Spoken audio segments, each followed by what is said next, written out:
अस्सलामुअलैकुम वरहमतुल्लाहि वबरकातुहू। आपको वावलफ्स कुकिंग खुशामदीद है।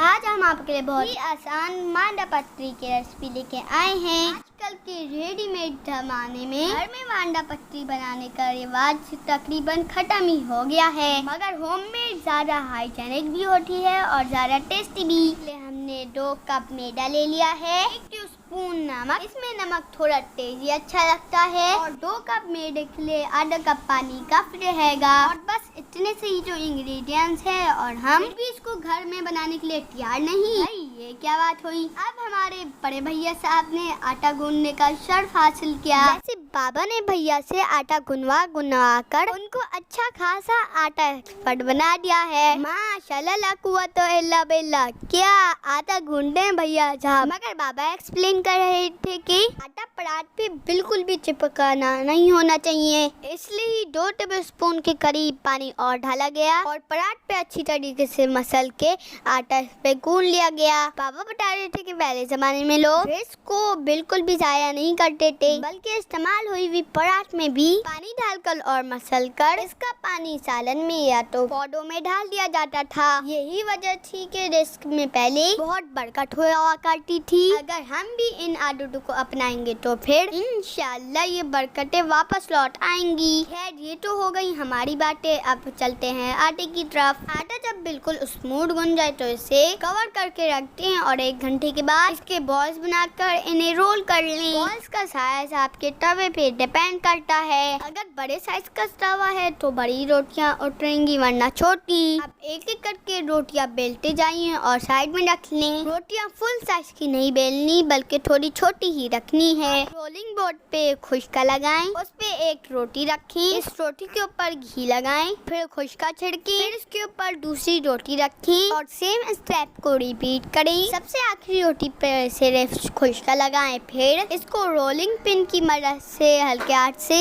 बेलना शुरू करें, यहाँ तक कि आपके तवे की साइज की हो जाए। बाबा ने यहाँ पे 8 रोटियों को पाइल अप किया है। अगर आप बिगिनर हैं तो हम बिल्कुल भी ये रेकमेंड नहीं करेंगे। शुरू में आप 4 रोटियों से प्रैक्टिस शुरू कर सकते हैं, क्योंकि बेलना तो आसान है, मगर तवे से उतारना थोड़ा ट्रिकी है। बेलते हुए से ज्यादा प्रेस नहीं करेंगे और रोटी दरमियानी थिकनेस की रखेंगे, ना बहुत मोटी ना बहुत पतली। अब तवा मीडियम हाई आंच पे गरम कर लें। इसको सेकने के लिए आंच और स्पीड दोनों थोड़ी तेजी रखनी है। हाथों या कपड़े की मदद से आप सिकी हुई साइड को पलट लें, ये किनारे छोड़ने लगेगी। अब हाथों की मदद से किनारों को लिफ्ट करते हुए जल्दी से ऊपर की परत हटा लें और फिर वापस प्रेस करके सेकने लगें। फिर रोटी पलटें और नीचे वाली परत को हाथों की सफाई और तेजी से अलग कर लें। बनाने में आसान है, लेकिन थोड़ा सा ट्रिकी है। इसमें आपको तेजी दिखानी है और कुछ नहीं। एक एक करके आपकी ऐसी झटपट रोटी उतरना शुरू हो जाएगी, आप भी